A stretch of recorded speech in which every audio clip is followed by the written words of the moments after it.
Good evening, my name is Clayton Mason, and this will be my interning video for Breakthrough Collaborative. And today what we're going to focus on is standardized essay writing and how to write a thesis.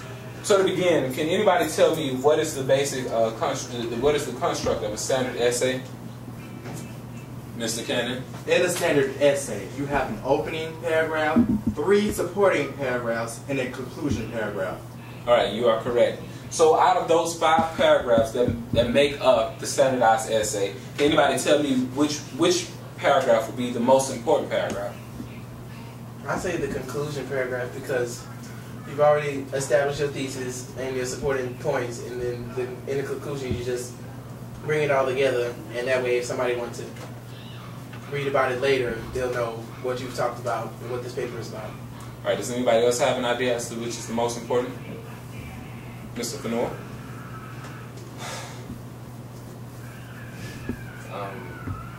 I'd say the intro. The intro.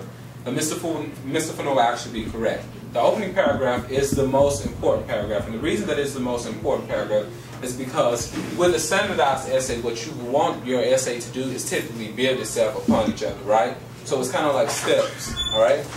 So what we're going to do is we're going to analyze, in order to learn to write a thesis statement, we're going to analyze the opening paragraph. So can anybody tell me the makeup of an opening paragraph? Not right. Supporting, like you have a hook-em statement. That's what I learned. Like hook-em statement to grab your audience's attention, and then you have your either thesis is first, or supporting details, or vice versa, and then you go into the thing.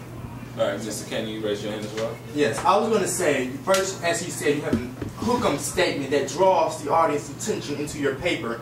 Then you go into the different topics of the other paragraphs in your paper, and then you follow it up with your thesis statement. All right, and that is correct. All right. So in writing opening paragraph, the first thing that you want to analyze is your opening statement, right? The opening statement or the hook, right? As he said. Basically, with the hook, what you're going to do, the hook is something that's supposed to capture your audience's attention. All right. So this is, sometimes it could be a question, it can be a statistical fact, it can be an anecdote, or a proverb or some type of a joke, right? But what you want to make sure that it does is that it corresponds with the rest, or it allows room for you to build upon, all right? So the next thing that you focus on after creating that hook is supporting details. Right, the supporting details. This is where you're going to argue your three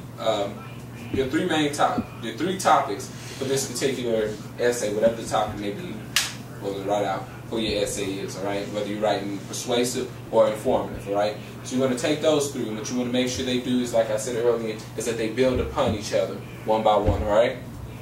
All right. After that, the next thing that you're going to focus on is thesis. All right, thesis, and this is what it all boils down to.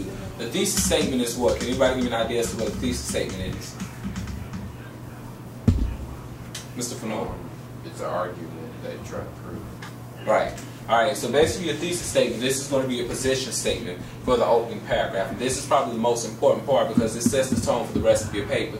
This allows your audience and your reader to be able to better understand your position on the particular topic, and this determines whether or not they're going to actually go forward with reading your paper, okay?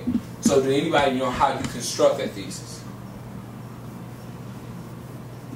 Yes? What does that mean? Maybe. Maybe you're not familiar. Alright, well, there are 3 steps that I like to think of when constructing a thesis statement. The first thing that you want to do is you want to determine, because this is a position statement, whether or not you're for or against the proposition, okay? So, first thing you do is you read the proposition and you develop a list, alright? And with that list, you're going to have the pros, you're going to have the cons. Usually what I would do in that case is I would go with whichever side outweighs the other side, okay? So say for instance, if we ask, should sports be taken out of schools? If I have a pro list that is way longer than my cons list, then I'm going to argue for the proposition, alright? And then basically when it comes to me constructing my thesis statement, I'm going to state that I am for this particular proposition, alright? And in doing that, you want to use strong language so that your reader or your audience is able to understand that you are for or against that particular proposition. Question? Could you give us an example of a thesis for that topic? an example for that topic. This is really simple, but say for instance, if you use that proposition, should or sports be taken out of public school systems, I am for sports being